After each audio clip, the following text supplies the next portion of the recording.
Eu quero saudar toda a nossa bancada, essa bancada que nos últimos anos deu um exemplo glorioso de unidade, de combatividade, de iniciativa e de independência. Muitos de vocês não sabem, mas nos últimos anos nós tínhamos a 9ª bancada quanto ao número de deputados. E fomos avaliados em 2014 como a 4ª bancada mais atuante. Só não fomos a mais atuante de todas pelo tamanho reduzido da nossa bancada, comparando-se à bancada do PT, do PMDB e do PSDB. E foi essa demonstração de unidade programática que fez com que no Plano Nacional de Educação, e especialmente na disputa pela lei dos royalties, através da relatoria do companheiro André Figueiredo, nós do PDT liderássemos no campo de esquerda a defesa e a conquista da meta dos 10% do PIB para a educação e dos 50% do fundo do pré-sal para a educação. Isso é uma demonstração de que nós podemos entregar uma bancada de governo, mas podemos manter, construir e apostar na nossa independência e no nosso compromisso com o Brasil.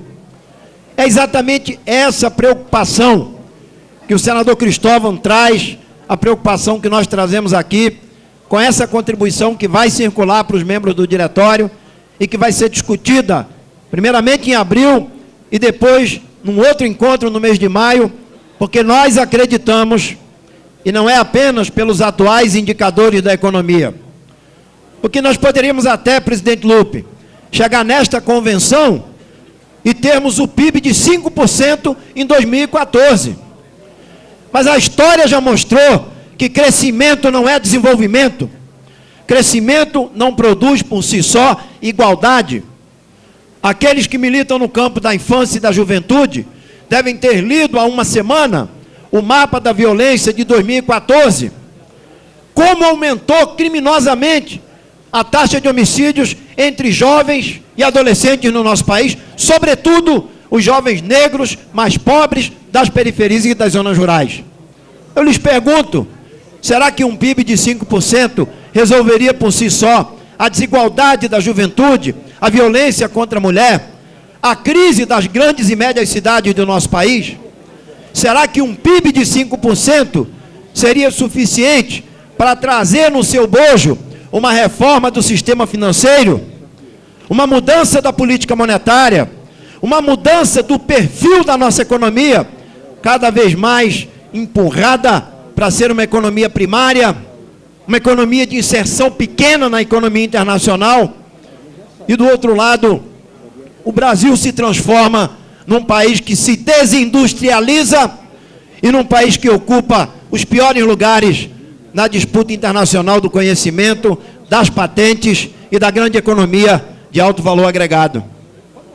Quando eu perguntei ao senador Cristóvão o que será que estão conversando lá em cima, Celso Furtado e Leonel Brizola.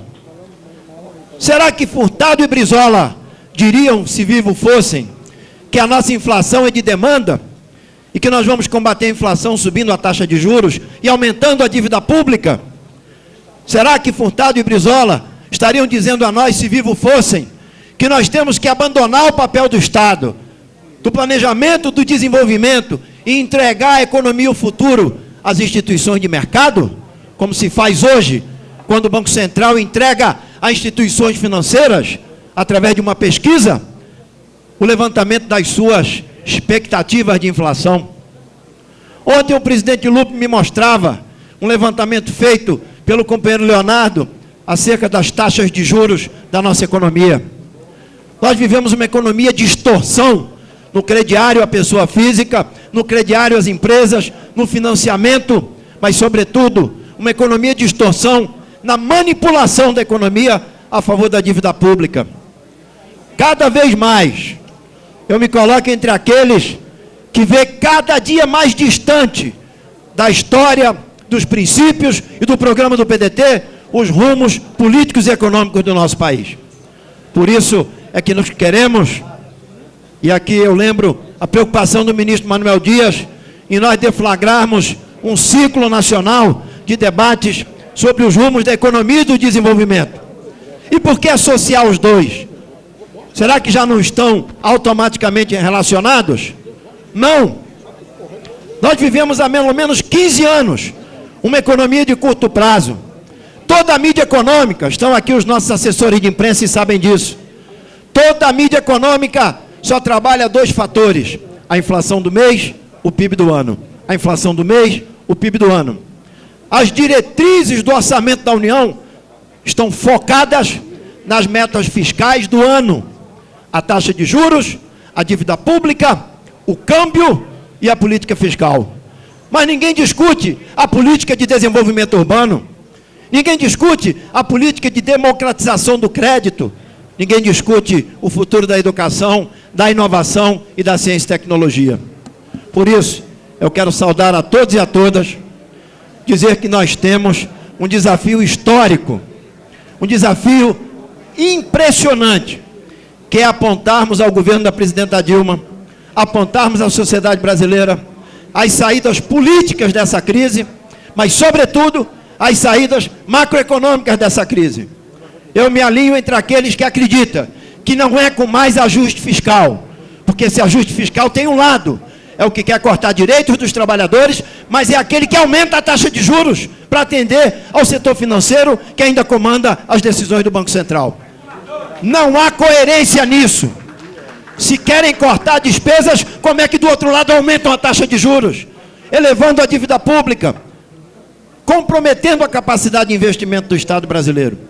Por isso, presidente, esse congresso que nós fazemos aqui, a nossa convenção que elege o diretório, que vai eleger a executiva, e que, como conversamos, certamente poderá o novo diretório criar uma Secretaria Nacional de Assuntos Econômicos para capacitar mais ainda o partido em todo o país a construir política econômica alternativa, a pensar a macroeconomia não como política de ajuste, mas como política de desenvolvimento, pelo pleno emprego, pelos direitos sociais, pelo futuro do país. Um grande abraço e muito obrigado.